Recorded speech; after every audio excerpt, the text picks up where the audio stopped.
ஓம் சாய்ராம். இப்போ நீங்கள் பார்த்துட்டு இருக்கிறது ரகத்தால உள்ள வீரபத்ரா கோயில். இந்த கோயிலுக்கும் நம்ம சாய்பாபாவுக்கும் என்ன சம்மந்தம் அப்படின்னு பார்த்தீங்கன்னா, நம்ம சாய் சச்சரித்தத்தில் அத்தியாயம் 5ல் படிச்சிருப்போம். ஜவஹர் அலி அப்படிங்கிறவங்க இந்த வீரபத்ரபா கோயில் பக்கத்தில் தான் தங்கியிருந்ததாகவும், அதுக்கப்புறம் அவங்க இங்கேருந்து ஷிரடிக்கு வந்து ஷிரடியில் பாபா தன்னோட சீடர் அப்படின்னு சொல்லிட்டு பாபாவை ஷிரடியிலேருந்து ரகத்தாவை கூட்டிகிட்டு வந்துடுவாங்க. ரகத்தால ஜவஹர் அலி கூட தான் பாபா இருப்பாங்க. அதை விரும்பாத சாய் பக்தர்கள் பாபாவை ரகத்தாலேருந்து ஷிரடிக்கு வந்து கூப்பிட்டுட்டு போவாங்க.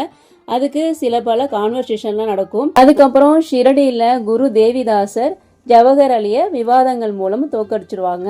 இது எல்லாமே நம்ம சாய் சச்சரித்தத்தில் படிச்சிருப்போம்.